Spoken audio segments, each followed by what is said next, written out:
Olá, irmãos. Saúdo cada um de vocês com a graça e a paz de nosso Senhor Jesus Cristo. Amém? Meu nome é Miriam Anitta. Estamos aqui para ler um texto da irmã Rebeca Andrade. Ela é lá de Vitória do Espírito Santo.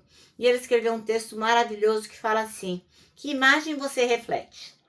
Esse texto ele foi escrito para o Manancial, que é um livro publicado pela União Feminina Missionária Batista do Brasil, que oferece para a gente mensagens escritas através da palavra de Deus, que é a Bíblia, com o objetivo de inspirar, exortar, confortar, fortalecer e edificar a nossa vida espiritual. Então vocês sabem, não fui eu que escrevi o texto, foi a irmã Rebeca Andrade. O que eu vou fazer? Vou ler e contar para vocês aquilo que eu entendi. Quero pedir também que vocês possam compartilhar esse nosso devocional com outras pessoas. Eu quero pedir também que vocês possam se inscrever no canal se ainda não o fizeram. Façam lá os seus comentários, acionem o sininho. Todas essas coisas provam para o algoritmo, para o YouTube, que a nossa mensagem é relevante. E aí a mensagem, a palavra de Deus vai sendo espalhada para outras pessoas, tá bom? Bem, vamos orar, vamos pedir ao Senhor que nos abençoe para que possamos realmente aproveitar o melhor que nós pudermos dessa mensagem de hoje. Em teu nome, Jesus Cristo, pedimos que tu nos mostres qual a imagem que devemos mostrar ao mundo para que todos saibam que nós realmente somos cristãos e amamos a ti e a tua palavra. Ó Senhor, ensina-nos que tenhamos corações realmente voltados para ti, que tem desejo de aprender. Em teu nome, Jesus, que oramos. Amém. Bem, nós vamos ler Gálatas 5, de 22 a 25. E esse trecho aí é bem bacana, porque ele inspira a gente como deve ser a nossa vida como cristão, como deve ser a vida de uma pessoa que realmente ela é guiada pelo Espírito Santo. Bom, ela vai falar dos frutos do Espírito, né? O irmão Paulo vai apresentar 9 virtudes que são evidências da presença do Espírito Santo na vida do cristão. Então, se você não tem todas as 9 virtudes, se autoanalise, arrependa-se e peça ao Espírito Santo que transforme a sua vida. Então elas são amor, alegria, paz, paciência, amabilidade, bondade, fidelidade, mansidão e domínio próprio. Então, se você não tem qualquer uma delas, né? Tem gente que fala assim, a paciência eu não tenho. Mas presta atenção, é necessário. Ora, essas qualidades, elas não são apenas comportamentos desejáveis. Ah, seria bom que você tivesse essas 9 qualidades. Não. Elas são resultados de uma vida transformada pelo Espírito Santo.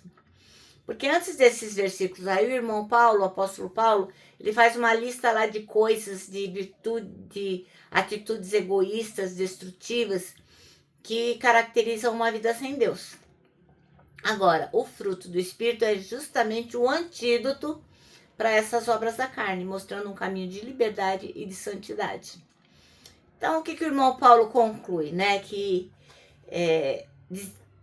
ele diz assim, ó, se você vive pelo Espírito, essas coisas da carne, elas não existe lei que possa contrariar essa transformação que o Espírito faz na nossa vida, né? Não tem lei contra essas virtudes. E aqueles que realmente pertencem a Jesus Cristo já crucificaram as suas paixões, os seus desejos.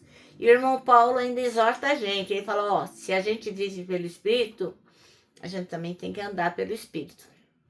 Bom, então, moral da história, né? A verdadeira liberdade cristã não está em seguir regras externas, mas a verdadeira liberdade cristã está em permitir que o Espírito Santo transforme o coração. Isso se manifesta em atitudes que refletem o caráter de Cristo. E é fundamental. Bom, irmãos, vamos ler Gálatas 5, de 22 a 25. E diz assim, ó. Mas o fruto do Espírito é amor, gozo, paz, longanimidade, benignidade, bondade, fé, mansidão, temperança. Contra essas coisas não há lei. E os que são de Cristo crucificaram a carne com as suas paixões e concupiscências. Se vivemos em espírito, andemos também em espírito. É isso, acabamos aqui. Então, se vivemos em espírito, andemos também no espírito. Ó, a irmã Rebeca escolheu o versículo 25 para ser o versículo-chave, que diz o seguinte: se vivemos no espírito, andemos também no espírito.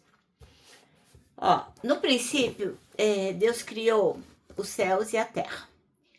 Aí depois o Criador trouxe à existência cada detalhe desse mundão de meu Deus que a gente vê hoje na natureza e no ser humano, né? Tudo que ele criou lá no princípio a gente vê hoje. Ora, o Jardim do Éden era tipo uma conexão entre o céu e a terra. Mas o que aconteceu? Por causa do pecado, a gente acabou se afastando de Deus, houve a destruição. Os homens foram contaminados e se distanciaram do plano original. Está em Isaías 59:2, que diz assim, ó: mas as suas maldades separaram vocês do seu Deus. Os seus pecados esconderam de vocês o rosto dele, e por isso ele não os ouvirá. Então, o nosso pecado nos afasta de Deus. Para o homem restabelecer a amizade e a intimidade que tinha com Deus, o que precisava? Tinha que ter uma forma com que os pecadores estivessem perto daquele que é santo, que é Deus. Então, Jesus Cristo veio, viveu entre nós, estabeleceu o reino de Deus novamente, onde ele chegava. Ele nos possibilitou a redenção por meio da cruz e nos ordenou sermos como ele é. Então, Jesus veio, fez o plano da salvação e ordenou para a gente que andasse nas pegadas dele. Nós temos que ser como Jesus é. Parecer com Jesus Cristo significa permitir que as suas características habitem em nós. Ser a imagem e semelhança de Deus é manifestar coerência entre aquilo que a gente faz e aquilo que a gente fala. Entre o nosso caráter e aquilo que o Senhor operou em nossa vida.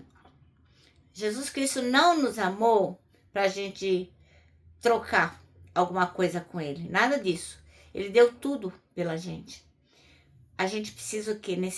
A gente tem necessidade de amar da mesma forma, manifestando brandura no lugar da amargura, abraçando o sofrimento do outro, tendo empatia, demonstrando misericórdia, perdoando quantas vezes foram necessárias. Ser a imagem e semelhança de Cristo é receber a transformação manifestada na cruz. Parece difícil, né, irmãos? Mas na verdade, difícil foi o que Jesus fez por nós. O que nós temos é que olhar para a cruz e seguirmos as pegadas dele, tá bom? Bom, nosso manancial termina assim, ó: ser a imagem e semelhança de Cristo é receber a transformação manifestada na cruz. Amém? Bom, agora eu vou terminar deixando aqui meu abraço diário de urso, ó. Lembrando que para nós que sabemos que temos que refletir a imagem de Jesus, para nós o abraço dá super mega certo. Ó, aproveita e lembra que nós temos um versículo para decorar nesse ano, que é o Salmo 25:12, que diz o seguinte: quem é o homem que teme ao Senhor? Ele o instruirá no caminho que deve seguir. Bom, agora sim, agora eu me despeço com a frase do ano, que foi escrita por A.W. Tozer, que diz o seguinte: tudo está errado até que Deus venha e conserte as coisas.